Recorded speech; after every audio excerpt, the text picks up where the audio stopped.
Good morning friends, कैसे हैं आप लोग। आशा करता हूं कि आप लोग बहुत अच्छे होंगे।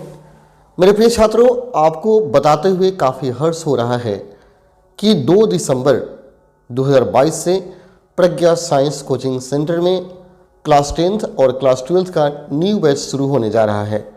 तो जो भी इच्छुक विद्यार्थी हैं जल्द से जल्द एडमिशन कराएं और अपनी स्टडी बेहतर से बेहतर करें। दोस्तों, मैं बताना चाहूँगा कि यदि आप क्लास 10th और 12th में बढ़िया करना चाहते हैं तो निश्चित रूप से आपको बढ़िया संस्थान का चुनाव करना होगा और शिक्षकों के झांसे में नहीं आना होगा। आप देखे होंगे कि क्लास 12th और क्लास 10th में वही छात्र और छात्रा बढ़िया कर पाते हैं जिनकी पढ़ाई बढ़िया से हो पाती है। मैं आपको बताना चाहूँगा कि यदि आप 9th में या 11th में पढ़ते हैं तो आप खुद के सिलेबस को एक बार जरूर झांकिएगा कि आपका सिलेबस कहाँ तक पढ़ाई हुआ है, और एक बार प्रज्ञा साइंस कोचिंग सेंटर के छात्रों से जरूर पूछिएगा कि उनका सिलेबस कहाँ तक पढ़ाई हुआ है। ऐसा नहीं कि भीड़ देकर भीड़ जमा रहे हैं। आज तो भीड़ एक मदारी वाला भी लगा लेता है, तो मदारी वाले के पास मत जाइए, जो पढ़ा रहे हैं उनके पास जाइए। क्योंकि कुछ तो ऐसे शिक्षक हैं जो मदारी दिखा करके, बात बना करके, चीट करा करके बच्चों को अपने पास बुला रहे हैं, उनका भविष्य खराब कर रहे हैं, लेकिन बच्चे इस बात को समझ नहीं रहे हैं। आप इस बात को मजाक न समझें। मैंने खुद अपनी नज़रों से देखा है कुछ शिक्षकों को टेस्ट एग्ज़ाम में चीट कराते हुए। 11th के टेस्ट एग्ज़ाम में, 12th के टेस्ट एग्ज़ाम में मैंने हाई स्कूल में देखा कुछ शिक्षक चीट करा रहे थे। तो ये क्या जाहिर करना चाहते हैं वे? टेस्ट एग्जाम में चीट कराकर वो करना क्या चाहते हैं? अगर कोई बच्चा टेस्ट एग्जाम में बढ़िया ही कर गया तो उससे उनको क्या मिलेगा? यहाँ तक कि उस बच्चे का भविष्य गट्टर में जा रहा है, कभी उस पे शिक्षक सोचते नहीं हैं। उन शिक्षकों को अपने फ़ायदा से मतलब है, इसलिए आपको पहले ही क्वेश्चन मंगा लेते हैं। मैंने देखा हाई स्कूल से पहले ही क्वेश्चन मंगा लिया जाता है, मंगा करके उस सिलेबस को टच नहीं किया गया है, बल्कि उस क्वेश्चन को बनवा करके दे दिया जाता है, जाओ छाप करके आना। आप टेस्ट में क्यों चीट करा रहे हैं? आप एक छात्र हैं, आप एक छात्रा हैं, आपको सोचना चाहिए कि कोई शिक्षक आपको टेस्ट में चीट करने के लिए कह रहा है, वो क्या जाहिर करना चाहते हैं। जो बच्चा टेस्ट में चीट करेगा वह बोर्ड एग्जाम में क्या करेगा? उसे चीट के ही भरोसे रहना पड़ेगा, उसे अपनी कोई जानकारी नहीं होगी। हाँ, यह सत्य है, यदि आप मानते हैं कि चीट के भरोसे आप टॉप कर जाएंगे, चीट के भरोसे आप फर्स्ट कर जाएंगे। कुछ बोर्ड पर मैंने देखा है लिखा हुआ, फ्लैक्स बोर्ड पर कुछ शिक्षक लगाए हुए हैं, उसमें मैंने पढ़ा लिखा हुआ है कि 100% फर्स्ट की गारंटी। तो इसका क्या मतलब है? कोई गारंटी दे रहा है, मतलब चीट करा के आपको पास कराएगा, फर्स्ट मंगाएगा।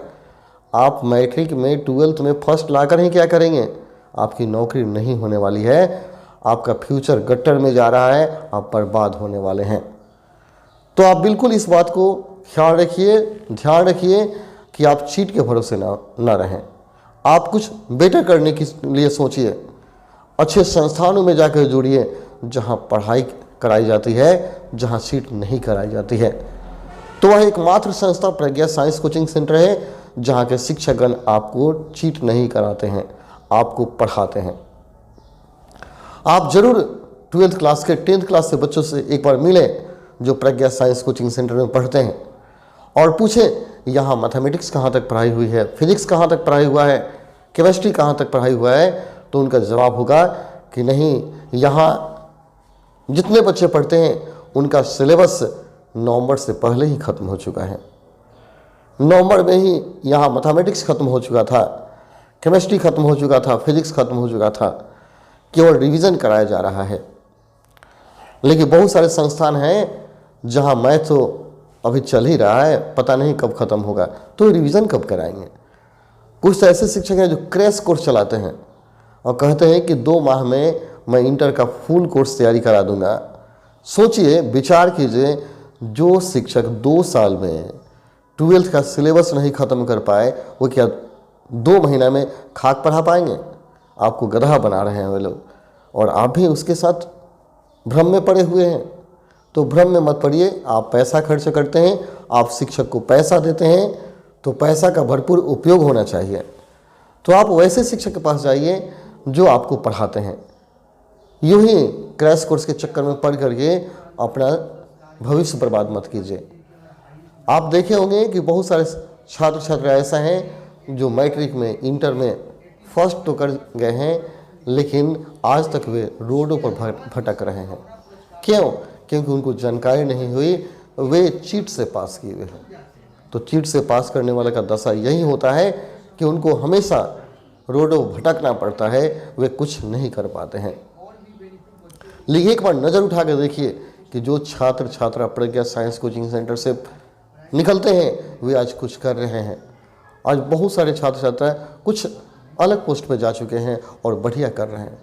ये तभी संभव हुआ है क्योंकि यहाँ सिर्फ और सिर्फ पढ़ाया जाता है, और मैं दावे के साथ कहूँगा कि यहाँ चीट नहीं कराया जाता है। मैं कभी भी आपको चीट के भरोसे नहीं कहूँगा कि मैं आपको फर्स्ट मंगा दूंगा, टॉप करा दूंगा, नहीं, ऐसा कुछ नहीं कराऊंगा। लेकिन हाँ, आपका सिलेबस बहुत ही बढ़िया से तैयारी करा दूंगा। आपका सिलेबस इतना बेटर हो जाएगा कि परीक्षा में आपको चीट के भरोसे नहीं रहना पड़ेगा और किसी के मैसेज के सहारे नहीं लिखना पड़ेगा। आप यूं ही खुद चिल्ला कर कहेंगे कि हाँ मेरा सिलेबस तैयार है, मैं खुद लिख आऊँगा, मुझे खुद पर भरोसा है। तो आप ऐसा बनिए कि खुद से लिख आइए और खुद से जब रिजल्ट मंगाइएगा, वो चाहे रिजल्ट बिहार टॉपर हो या चाहे वह रिजल्ट फर्स्ट डिवीज़न हो, आपको गर्व होगा कि हाँ मैंने खुद से लिखा है। तो यह तभी संभव होगा जब आपका सिलेबस बढ़िया से पढ़ाया जाए। तो आप अपने सिलेबस पर विशेष ध्यान दीजिए और पूरे सिलेबस को अच्छा से पढ़िए। कोई सब्जेक्ट आपका बाकी न रह जाए, इस बात का ख्याल रखिए। अगर आप 11th में पढ़ते हैं तो एक बार जरूर सोचिएगा, क्या आपका 11th का सिलेबस पूर्ण रूप से ख़त्म हो चुका है? क्या आपका मैथ ख़त्म हो चुका है? क्या आपका केमिस्ट्री ख़त्म हुआ है? तो निश्चित रूप से आपका जवाब होगा कि नहीं, अभी मेरा सिलेबस ख़त्म नहीं हुआ है। तो आप सोचिए, आपका 11th का सिलेबस नहीं ख़त्म हुआ और 12th का शुरू होने जा रहा है, कैसे हो पाएगा? आप कैसे कुछ अच्छा कर पाइएगा? अगर आप 9th क्लास में पढ़ते हैं तो एक बार विचार कीजिए कि आपके 9th क्लास का सिलेबस ख़त्म हुआ है? तो नहीं ख़त्म हुआ होगा और आप 10th क्लास का पढ़ने लगे। तो शिक्षक आपको ऐसा क्यों दिग्भ्रमित कर रहे हैं कि एक क्लास का सारा सिलेबस छोड़ करके दूसरे क्लास का पढ़ा रहे हैं? क्या सिलेबस बनाने वाला व्यक्ति गधा है जो आपको कहा कि 11th में इतना पढ़ना है, 12th में इतना पढ़ना है? तो आप इस पर ज़रूर विचार कीजिए, गहन अध्ययन कीजिए, तब एक संस्था का ज्वाइन कीजिए, तब एक संस्था में जाकर नामांकन कराइए। मैं ये नहीं कहता कि आप प्रज्ञा साइंस कोचिंग सेंटर में ही नामांकन कराइए, लेकिन बेहतर करने के लिए आपको बेहतर संस्था का चुनाव करना होगा और उस संस्था में आना होगा जहां बेटर पढ़ाई कराई जाती है।